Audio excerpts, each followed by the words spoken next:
So బేసిక్గా before and ఆఫ్టర్ని ప్రతి ఒక్కరికి ఒక ఫేజ్ కానీ స్టేజ్ కానీ ఉంటుంది. అలాగా బిఫోర్ అండ్ ఆఫ్టర్ అనేది ఏమైనా ఉందా మీకు?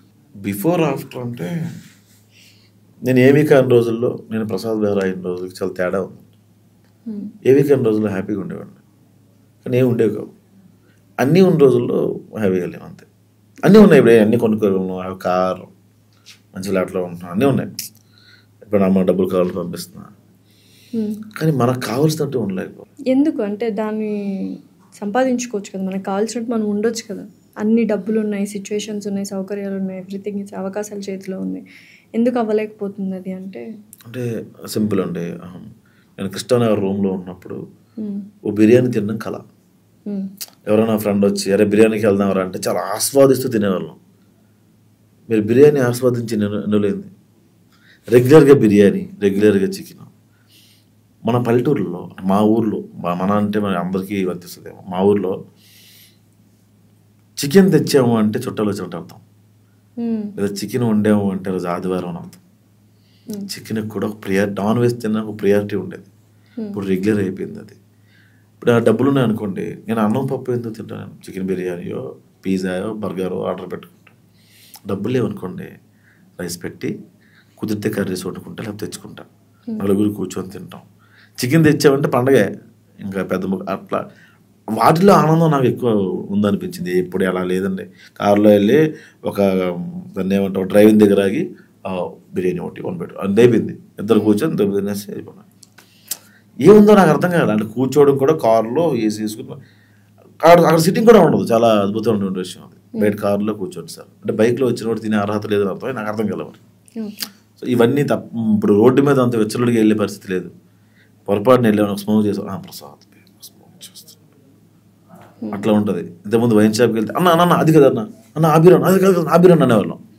ఇప్పుడు అన్న ఒక బీరేవా అంటే వాడు చూస్తుంటాం అని చెప్పి ఇలా కవర్ ఇస్తారు, మన కవర్ ఫ్రీ తీసుకోని. సో కొన్ని ప్రైవసీలు వెళ్ళిపోతాయి. ఇవేమీ లేనప్పుడే బయట వెచ్చలుడికి తిరిగేవాళ్ళం. ఎక్కడ మార్కెట్ అయితే అందరు నడిచి వెళ్ళిపోయేవాళ్ళం. ఎంతది బాగానే ఉందా అని చెప్పి టేస్ట్ బాగాలేదు కావాలని ఒక ద్రాక్ష పండు తీసి తినేసేవాళ్ళం. తినేయాలి, ఆకలి మనం కొంటున్నట్టుగా పిల్లపిచ్చేది. కొంచెం స్వీట్ ఉంటే బాగుంది, నెక్స్ట్ వీక్ కొంటాలి అని చెప్పి వెళ్ళిపోయాం అక్కడ నుంచి. ఒక ఆనందం ఉండేది. ఇప్పుడు అట్లా వెళ్ళాము. సూర్య వెళ్ళి మార్కెట్కి వెళ్ళి ఫ్రూట్స్ తీసుకొచ్చేసి అర్థమైందా నీకు ఇది అయిపోయిందా జెప్టో. సో ఎప్పుడైనా ఇవన్నీ పక్కన పడేసి వెళ్ళిపోదాము అందరినీ వదిలేసి అని అనిపించిందండి. అండ్ మీతో కూడా నేను లాస్ట్ టైం డిస్కస్ చేశాను. యాక్చువల్ December 31st నేను వెళ్ళిపోవాలి. లాస్ట్ December 31st మొత్తం నేను వరల్డ్ టూర్ వేద్దాము, ₹1 తీసుకోకుండా నడుచుకుంటూ వెళ్దాము, ఎంతవరకు పాసిబుల్ అంతవరకు వెళ్దాము. రూపాయి కూడా లేకుండా వెళ్దాము వెళ్దాము సరే అన్ని వదిలేద్దాములే అనుకున్నా. వెళ్ళి ఏం చేయాలి ఏమో ఎవరు ఇక్కడ ఉండాలని అనిపించలేదు నాకు. ఎందుకో వెళ్ళిపోదాం డిసైడ్ అయిన తర్వాత అనుకున్నా. ఈ ప్లాన్ నాకు 6 months నుంచి ఉంది.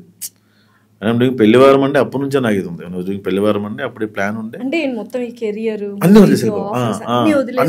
వెళ్ళిపోదాం. ₹1 లేకుండా ఒక 2-3 డ్రెస్సులు పట్టుకొని వెళ్ళిపోదాం అనుకున్నా. వెళ్ళిపోదాం అనుకున్న లోపు ఏం వెళ్తావు అని చెప్పి లోపల ఇస్తారు. ఇంకొన్ని సంఘటనలు ఆడాయి. అట్లాగా అది వెళ్ళకుండా అయిపోయింది.